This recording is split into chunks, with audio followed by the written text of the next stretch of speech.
अस्सलामुअलैकुम दोस्तों, welcome to a new series of videos. दोस्तों, बाहर का नज़ारा देख के आपको लगा ही होगा कि मैं आया हूँ आज कर्नाटक के बहुत फेमस एरिया गुलबर्गा, जिसको कलबुर्गी भी कहते हैं। ठीक है, और आज है हम वन एंड ओनली वन हमारे अफसर भाई के साथ, the tour man of India मैं बोलता हूँ, और and this is the land of tour. ठीक है, वो जो बोर्ड है वो भी दिखाएंगे आपको, और कितना अच्छा शहर है ये, उस बारे में बात करेंगे। यहाँ के जो फूड है, यहाँ की जो फिश है ना, जो यहाँ की फेमस तारी है, मतलब वर्ल्ड फेमस है मेरे हिसाब से, उस बारे में भी आज बात करेंगे, आपको दिखाएंगे वो। और यहाँ पर जो स्वीट एक काफ़ी फेमस है मालपुरी करके, वो भी आपको इंशाल्लाह हम लोग दिखाएंगे।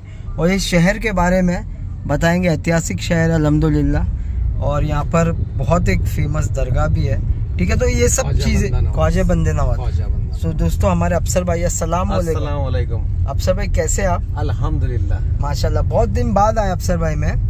ठीक है, आपके यहाँ पर अफसर भाई का काम सभी लोगों को मालूम है, लेकिन जो नए लोग चैनल पे जुड़े हैं ना, तो अफसर भाई की जो जर्नी है, वो जो तुअर भूसा, जो कि आज सबसे मेन फीड माना जाता है पूरे इंडिया के अंदर।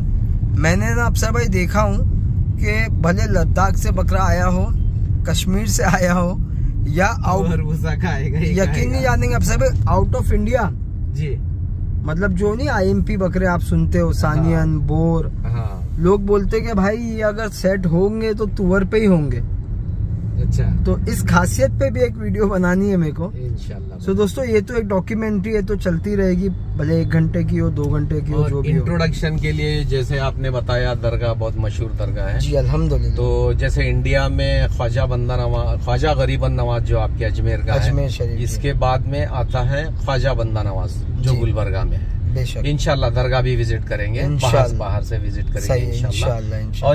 और एक फेमस चीज है यहाँ पे, टेम्पल है जी, शरण बसवेश्वर टेम्पल जी, बहुत मशहूर है। अभी हम लोग उधर ही जाएंगे इंशाल्लाह। तो ये दोनों भी, बंदा नवाज और शरण बसवेश्वर टेम्पल बहुत मशहूर है जी। तो यहाँ का अपना कल्चर कैसा है, हिंदू मुस्लिम जैसे भाई भाई, जैसे अपने फ्रेंड्स हैं, मुस्लिम्स के कम, नॉन मुस्लिम्स के ज्यादा, ऐसा यहाँ पे कल्चर है। सही। तो यहाँ पे बहुत पीसफुल सिटी है ये, अल्हम्दुलिल्लाह। हाँ, तो विजिट भी करेंगे, बसवेश्वर टेम्पल। मौसम वाइज भी मैंने देखा, जैसे कि मौसम में भी एक पीस है यहाँ पर, बहुत अच्छा क्लाइमेट है। जैसे आपको ग्रीन सिटी आप बेंगलुरु बोलते हैं, बेंगलुरु जी, उसके बाद में आएगा ये ग्रीन सिटी में गुलबर्गा। सही है, तो क्लाइमेट बहुत अच्छा क्लाइमेट है। मेरा एक सवाल तो रहेंगे इंशाल्लाह दिन भर, एक ये कि इसका नाम गुलबर्गा से कलबुर्गी कब हुआ, क्यों हुआ? जैसे पुराने कल्चर में इसको कलबुर्गी ही बोलते थे पहले जी। ऐसा कास्ट वाइज पे ऐसा जैसे हो रहा है नाम चेंज, वैसा नहीं है ये जी। जैसे पुराने सिटी में जैसे पुराना नाम होता है ना कलबुर्गी, कल्चर तो कल्चर के हिसाब से है। हाँ। इसको कभी ना कोई भी, किसी को भी दिक्कत नहीं हुई नाम चेंज होने के बाद। सही है, ये बहुत एक बड़ा पॉइंट बताए। नॉर्मली क्या हो रहा था ना कि एक से दूसरे के नाम पे डालना एक थोड़ा सा पॉलिटिकल भी था। वो यहाँ पे नहीं है, नेम चेंज यहाँ पे बिल्कुल। एक ये पुराना जो अपना शहर का नाम था कलबुर्गी ही था वो जी, तो उसको वापस कलबुर्गी ही कर दी। सही है। तो देखिए, आप रेलवे स्टेशन से हम लोग निकले, मेन रोड की तरफ जा रहे हैं, और अभी हम लोग सबसे पहले टेम्पल विजिट करेंगे, और टेम्पल विजिट करने के बाद में आगे बढ़ेंगे। और यहाँ पर जो मैं तारी की बात किया अफसर भाई, ये ब्रेकफास्ट है कि लंच है कि डिनर है? ये ब्रेकफास्ट है, तारी एक ब्रेकफास्ट है। ये सुबह जैसे नॉनवेज अगर आप खाते हैं तो तारी सबसे फेमस है, समझिए आप। जैसे बेसिकली तारी इज लाइक अ राइस ही रहता है, नॉनवेज, उसमें मटन रहता है जी, और ऊपर से आपको पाया देंगे जी, जो सूप के तौर पे यूज के तौर पे देंगे। उसमें थोड़ा सा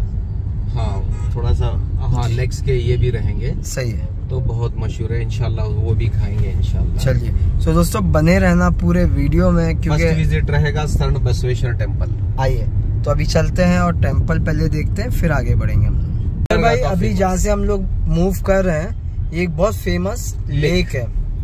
ये अपना शरण बसवेश्वर टेम्पल से जुड़ा हुआ लेक है ये। ओके, समझिए अपना गुलबर्गा शहर में आधा शरण बसवेश्वर टेम्पल की हुकूमत और आदि अपना बंदे नवाज दरगाह की हुकूमत। अच्छा, हाँ, कल्चर मिलजुल के रहते हैं। जो भी फंक्शंस होते हैं, जैसे दरगाह के वो लोग वहाँ जाएंगे और मंदिर के लोग यहाँ आएंगे, बड़े फंक्शंस जो होते हैं। सही है। तो ये तालाब थोड़ा सा आपको दिख रहा होगा। हाँ, अभी थोड़ा ग्रीनरी ज्यादा है ना, ग्रीनरी ज्यादा, लेकिन आपको थोड़ा दिख रहा है वो पीछे बहुत बड़ा तालाब है। बहुत बड़ा तालाब है। अभी देखिए यहाँ से, वाह, ये बीच में एक आइलैंड बना हुआ है। हाँ, तो ये आइलैंड एक्चुअली ये विजिटर्स के लिए, टूरिज्म के लिए गवर्नमेंट ने बनवाया था, उसको मेंटेन नहीं कर पाए वो लोग जी। तो बहुत बड़ा तालाब है। तालाब से लगते हुए सट बसवेश्वर टेम्पल है और उस साइड फोर्ट है, किला है, वो भी विजिट करेंगे इंशाल्लाह। बैमनी किला है, बैमनी के किंगडम का। ओके, सो देखिए जो बीच में आइलैंड बना है उससे विजिटर्स का तो फायदा नहीं हुआ, लेकिन मैं देख रहा हूँ कि बर्ड्स का बहुत फायदा हो गया है। उनको एक नया घर मिल गया है यहाँ पर। आप देखेंगे ना, बहुत दूर है शायद ना दिखे, लेकिन झाड़ के ऊपर देख सकते काफी बर्ड्स है। उस पे वहाँ पे गुम्मस, फोर्ट की गुम्मस भी हाँ, वो भी दिख रही है। ठीक है, इस साइड आपको दरगाह दिखे, टेम्पल दिखेगा। दोनों भी बस जुड़े हुए हैं साथ साथ। वो विजिटर्स के लिए बोट्स वगैरह, बोट्स के राइड्स वगैरह होते हैं वहाँ पे। सही है, तो आइए दोस्तों चलते हैं। तो एक फेमस, कल्चरली बहुत रिच है कर्नाटक, और कर्नाटक में ऐसे काफी टेम्पल्स दिख जाएंगे ना आपको। ठीक है, तो यहीं से हम लोग एक आपको दिखा दिए ये चीज।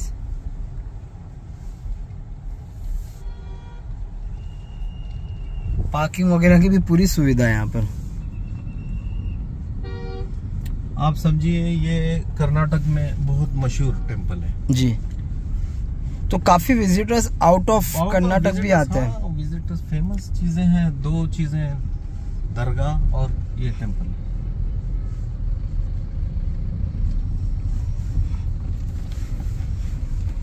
चलिए, तो हमने जो पहला विजिट किया है ये टेम्पल देखा हमने।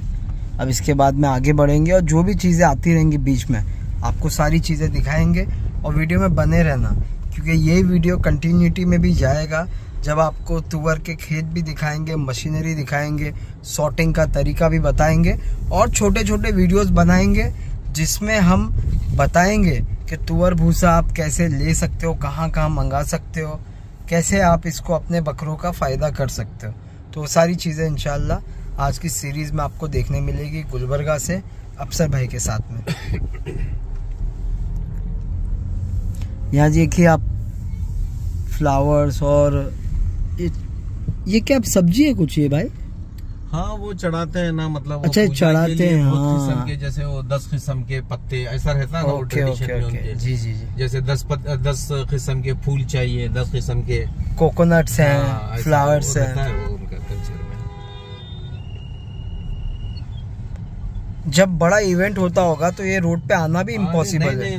मतलब ब्लॉक कर देते हैं यहाँ पे, मतलब ओनली वॉकिंग। हाँ, जैसे दरगाह का अपना ये होता है जी, उरस होता है जो आपका मेला बोलते हैं। दरगाह में तो मेरे को लगता है आड़े दिन भी नहीं जा सकते, इतनी ट्रैफिक होती है। और वहाँ यहाँ भी ऐसा ही होता है, 1 महीना रहता है यहाँ का जो मेला है, 1 महीना रहता है। जतरा जो कहते हैं, जतरा बोलते हैं अपने उर्दू में उसको। वहाँ का दरगाह का जो होता है उसको उरस बोलते हैं।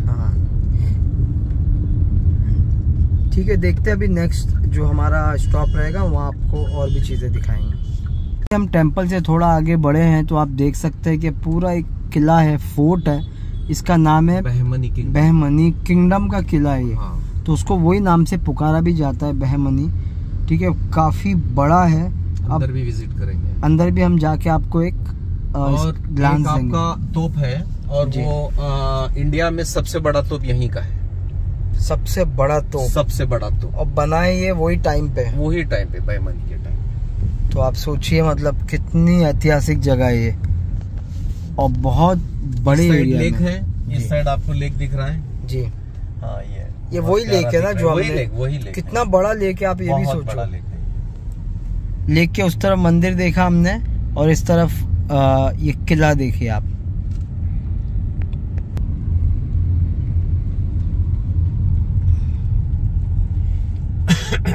ये हेरिटेज साइट में भी आता होगा ये मेरे हिसाब से लगभग। नहीं है ना, ये किला है आपका। और यहाँ पे और एक फेमस है सात गुम्मस बहुत फेमस है, वो भी हेरिटेज में ही आता है। जैसा हम हैदराबाद में भी सुनते हैं एक सात गुम्मस, वैसे ही एक यहाँ पर भी। यहाँ का 7 गुम्बद, मेन 7 गुम्बद यहाँ का है। अच्छा, यहाँ का है। यहाँ का बड़ा है। ओके। हैदराबाद का 7 गुम्बद छोटा है। सही है। ये देखिए आप, सुबह सुबह काफी विजिटर्स भी हैं, ऐसा लगता है।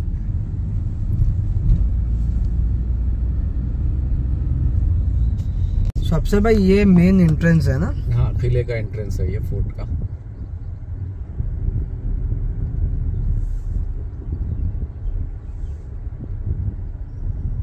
ये जो सामने जो उसको कुछ बोलते हैं, ये जो बना है जी, इसके ऊपर इंडिया का सबसे बड़ा तोप है, अभी भी है। और वो जो लेफ्ट साइड में दिख रही है सबसे बड़ी मस्जिद है ये। माशाल्लाह, किले के अंदर ही मस्जिद भी है, देख सकते हैं।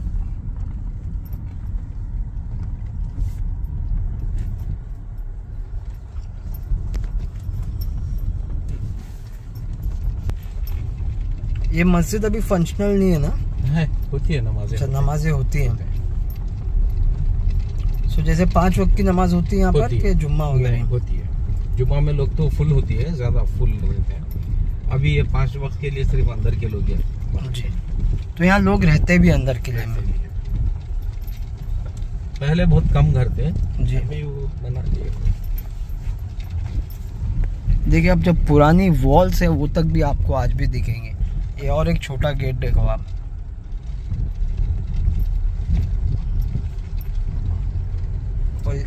ऊपर से बनाते हैं। वाह, नज़ारा देखें आप। अभी हम लोग ऊपर सन रूफ पे से वीडियो बना रहे हैं। ये मस्जिद देखें आप, और गुलबर्गा की शांति देखें, पीसफुलनेस देखें आप।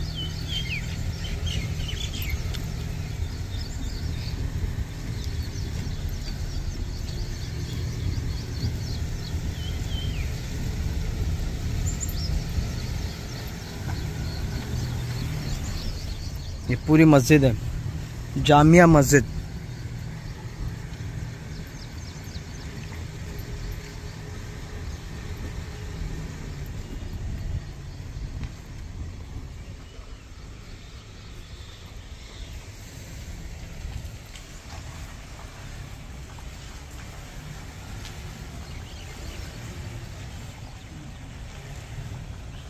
गुम्बद 7 है।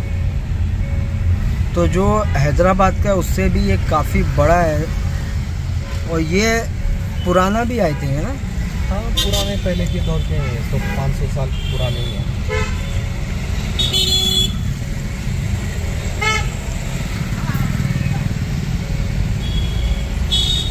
गुलबर्गा जो एरिया है भाई, ये भी दक्कन रियासत में आता है ना?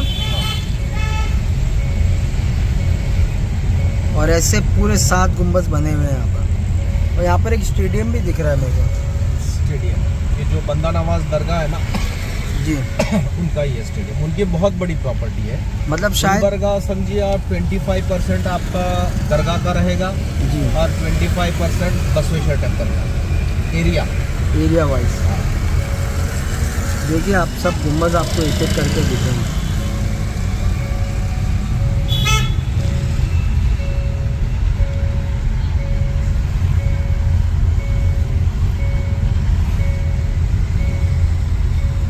ये सब यहाँ के धरोहर है, हेरिटेज है सब। फॉरेनर्स के लिए सब टिकट्स है यहाँ पे, इंडियंस के लिए नहीं है कोई टिकट। यू टर्न ले लेंगे। National monument again.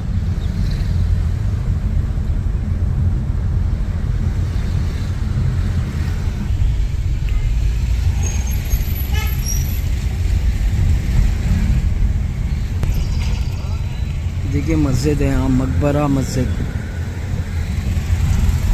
ये आपके राइट हैंड साइड पे दरगाह है ना? वही दरगाह है। हम लोग अंदर कार में तो नहीं जा पाएंगे दोस्तों, लेकिन आपको पूरा एरिया दिखा देंगे। ख्वाजा बंदे नवाज दरगाह जो कि बहुत प्रसिद्ध है पूरे इंडिया में।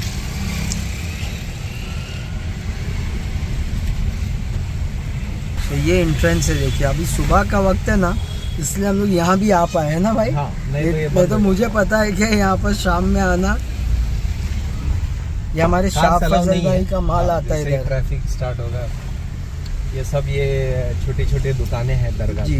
यहाँ पर जो मट्टी के बर्तन बिकते हैं ना अफसर भाई, ये हमारे शाह फजल भाई हैं, बैंटम बेचते हैं बॉम्बे में। अच्छा। तो वही सब माल भेजते हैं यहाँ पर। ये मालपुरी जो बोल रहे थे। हाँ, ये हम लोग एकदम नज़दीक आ गए अभी। राइट साइड दरगाह रहेगा जी। हम लोग इतनी आसानी से आ पा रहे कि यकीन नहीं हो रहा है मेरे को। ये हम मगरिब के वक्त तो नहीं आ सकते हैं। नहीं आ सकते अल्हम्दुलिल्लाह। ये देखिए आप, यहाँ पर सब होटल रूम्स भी अवेलेबल हो जाते हैं। मैं एक आध बार यहाँ रुका भी हूँ जब मैं अफरोज़ भाई का वीडियो बनाने आया था हैदराबादी बकरियों का। हैदराबादी बकरों का भी काफ़ी शौक हो रहा है यहाँ पर। देखिए ऐसी हालत होती है यहाँ पर, रिक्शाज वगैरह जगह नहीं होती। सबसे पहले अभी कहाँ जा रहे हैं हम लोग?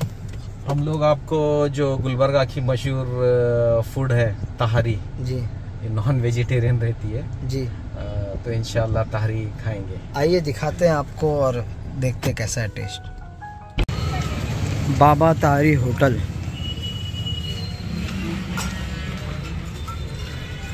ये बॉम्बे के हमारे यहाँ की ये जी बहुत मशहूर है जी। तो अल्हम्दुलिल्लाह आप भी टेस्ट करके देखिए और इसका रिजल्ट बताइए जी। वाह।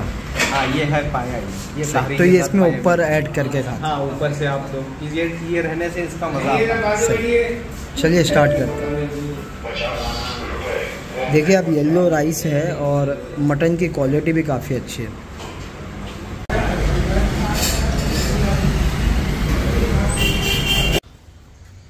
तो दोस्तों होपफुली तहारी में आपको मज़ा आया होगा। अभी देखिए हम लोग क्या खा रहे हैं।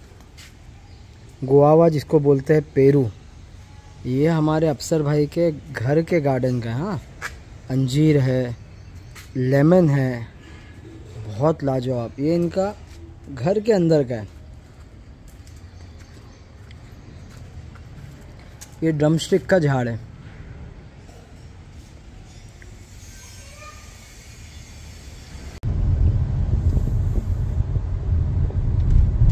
ये हॉस्पिटल है जो आपके ऑपोजिशन लीडर है मल्लिकार्जुन खड़गे साहब जी, एमपी हैं, यहाँ के ही हैं, मेरे यहाँ के ही। तो ये बहुत बड़ा हॉस्पिटल है।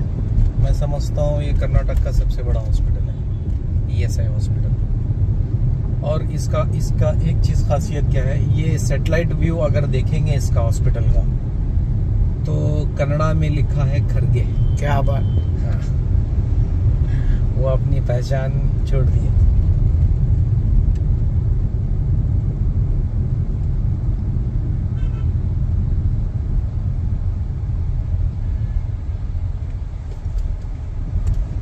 बहुत बड़ी बिल्डिंग, बहुत बड़ी, बहुत।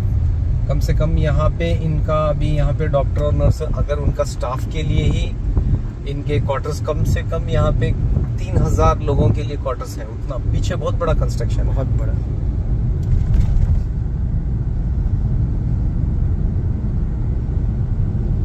तो दोस्तों आप देख सकते हैं कलबुर्गी एयरपोर्ट। तो जो एयरपोर्ट है वो यहाँ पर ही है ना भाई? यहीं पे है, ये बिल्कुल आपके लेफ्ट साइड दिखेगा। तो ये फंक्शनल है भाई? बिल्कुल फंक्शनल है, लेकिन फ्लाइट्स कम है।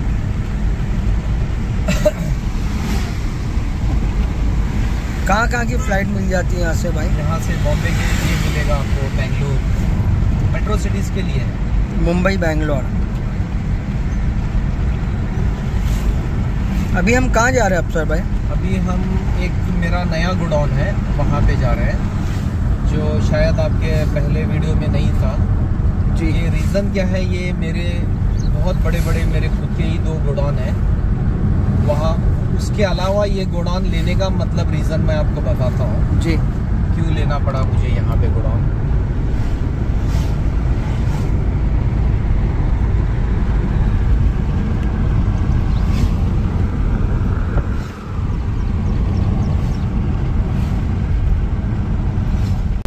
जी अफसर भाई, क्या रीज़न रहा आपके मतलब यहाँ गोडाउन लिया आपने? ये मेरा जो पहले के आपके वीडियोस में अल्हम्दुलिल्लाह वो दोनों भी गोडाउन्स मेरे आपने कवर किए थे जी। और वो गोडाउन्स यहाँ से 60 किलोमीटर दूर है जी।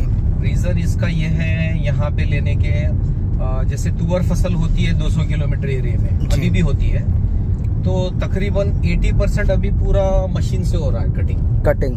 तो उसका भूसा होता है पूरा टोटली वेस्ट, समझिए आप जी। वो हो रहा है मशीन से 80% जी।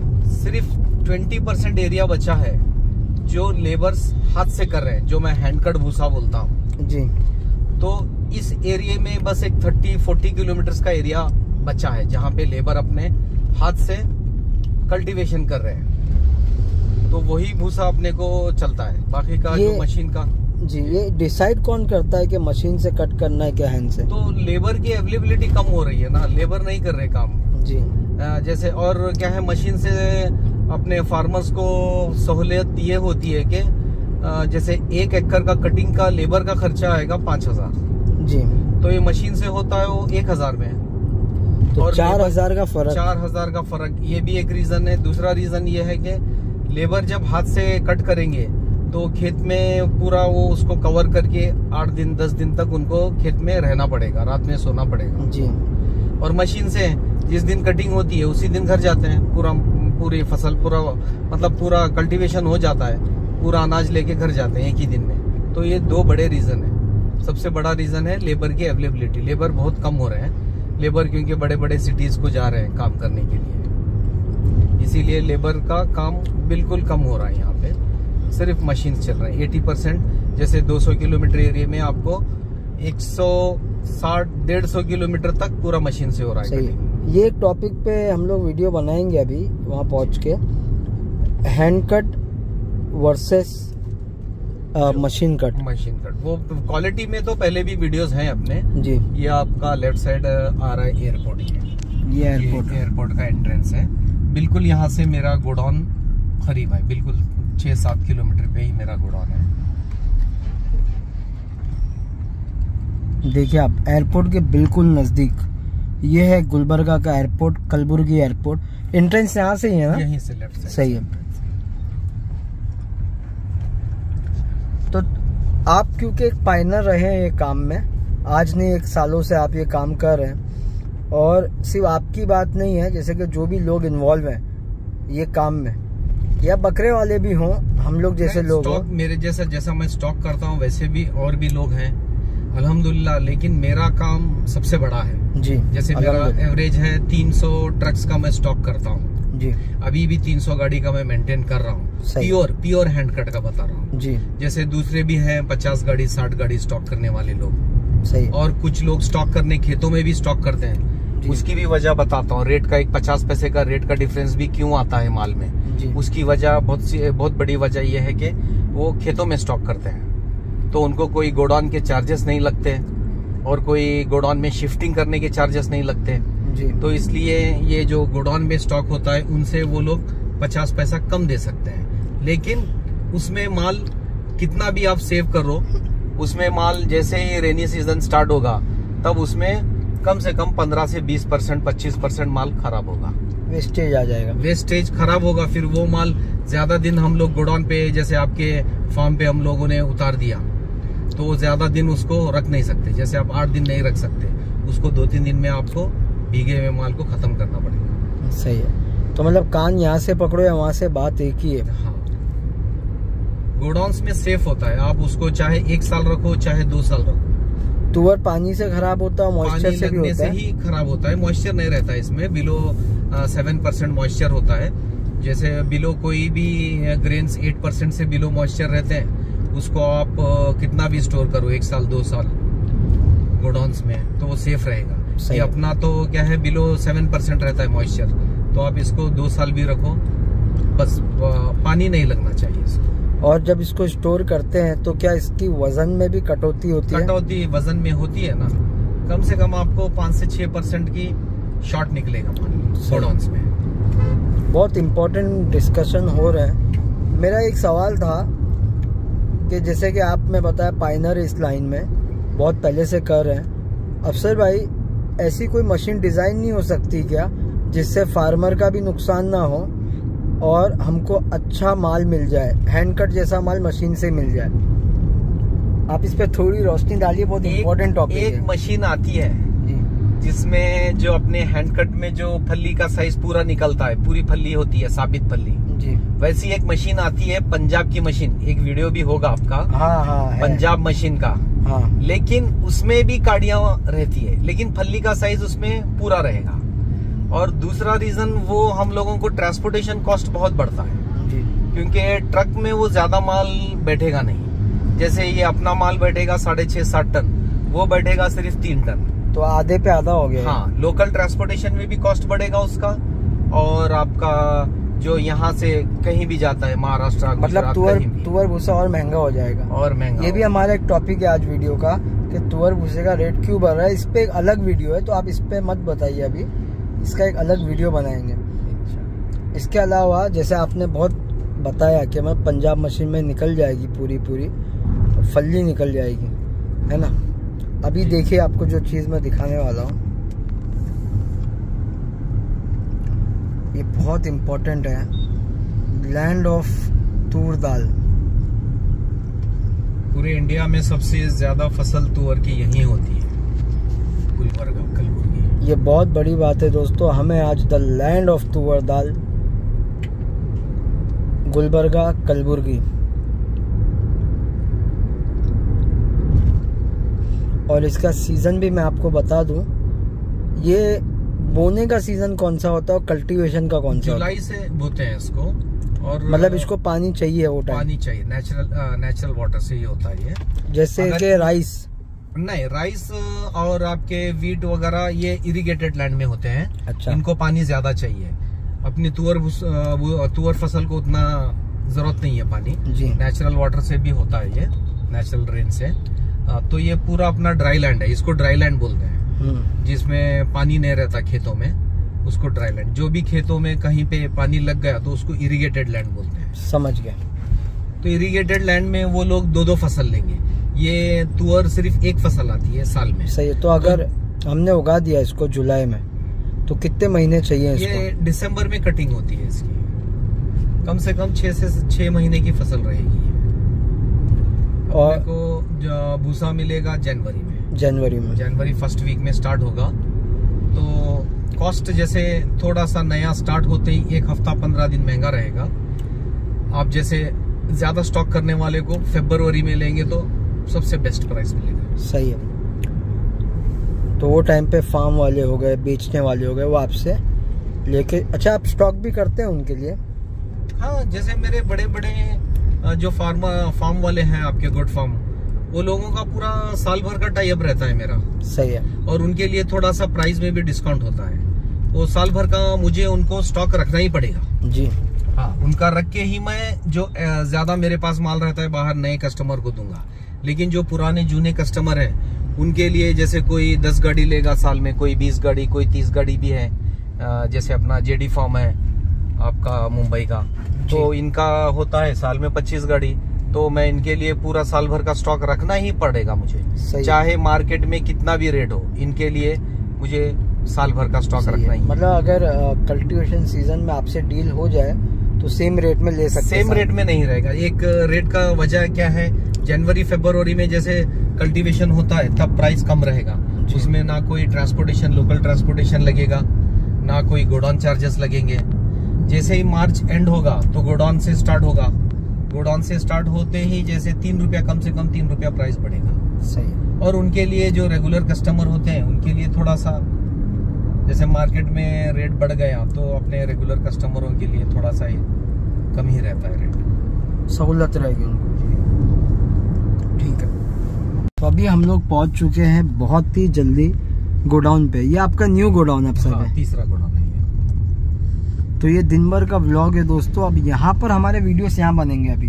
हाँ, इंशाल्लाह यहाँ भी बनाएंगे और पहले वाले गोडाउन पे भी बनाएंगे। सही है। सो दोस्तों, यहाँ पर हम लोग अलग अलग टॉपिक, डिफरेंट टॉपिक्स पे बात होगी और आपको तुअर भूसा की रियलिटी, यहाँ पर कैसे स्टोर होता है, कौन लोग स्टोर करते हैं, ठीक है, काफ़ी लोगों को मिसकंसेप्शन है, वो सारी बातें क्लियर होंगी इंशाल्लाह। रेट के ताल्लुक से बात होगी और तुअर भूसा जो कि एक बहुत ज़बरदस्त फीड है, इसकी पूरी डॉक्यूमेंट्री हम लोग कवर करेंगे।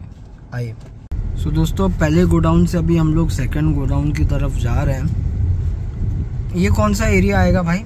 ये किरणगी बोल के गांव है, मेरे जो गोडाउन्स हैं यहाँ पे प्रॉपर। अभी ये जो सामने जो दिख रहा है ये मेरा नहीं है जी। अभी देखिए गोडाउन में भी स्टॉक करते हैं, बाहर भी स्टॉक करते हैं। बाहर स्टॉक करने से क्या होता है वो बताया ना मैंने, कॉस्ट कम होती है। तो ये बाहर का स्टॉक जितना भी कवर करो आप इसको, माल खराब होगा। तो ये क्या करते हैं, ये मिक्सिंग करते हैं इसमें। अभी देखो इसमें मशीन का माल भी मिक्स करेंगे, और ये बाहर देखिए कितना खराब हो गया माल बारिश की वजह से। बारिश की, ये मशीन का माल है, देखो ये सामने जो पड़ा है जी, मशीन का माल है ना, दिख रहा है ना काट। हाँ। तो ये मशीन का माल मिक्स करते हैं, रेट 50 पैसा कम करेंगे, मिक्सिंग करेंगे। सही है। और लोगों को लगता है कि रेट कम है। हाँ, जो देखेंगे तब समझ में आएगी ना बात कि भाई मिक्सिंग और मशीन का खेतों का स्टॉक क्या होता है। सही है। अब ये गोडाउन के एक गोडाउन 50 लाख 70 लाख 1 करोड़ के गोडाउन है, अगर उसमें स्टॉक करेंगे तो कॉस्ट बढ़ेगा। हाँ। अगर खेतों में स्टॉक कर रहे हैं तो क्या है, एक टर्पलिन एक तिरपाल लाए, 1,50,000 का डाल दिए, खत्म, स्टॉक हो गया। सही है। लेकिन माल खराब होगा ही होगा, उसमें पानी जाएगा ही जाएगा। जाएगा ही जाएगा, नीचे जमीन से भी मॉइस्चर खींचेगा और ऊपर से कहीं ना कहीं से जाएगा। सही है। तो ये एक्चुअल में ये हम लोग सेकंड आए, लेकिन ये आपका पहला गोडाउन है। पहला गोडाउन। और ये गोडाउन जैसे पहले वीडियो में 4 साल पहले जी, ये गोडाउन फुल थे, आप देखे होंगे जी। अभी यहाँ पे कटिंग, पूरे कटिंग के मशीन्स आ गए, तो बिल्कुल समझिए आप इसमें 25% भी माल नहीं है। ज्यादा माल वही गोडाउन में था, जाम गए। अभी वहीं पे है, अंदर जाके बताता हूँ आपको। यहाँ पे भी कोई मशीन का माल नहीं मिलेगा। सही है।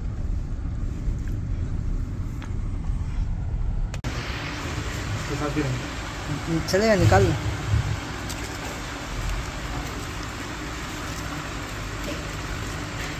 इसको क्या बोलते हैं आप समय? मंडी है, मदफून मंडी। मदफून।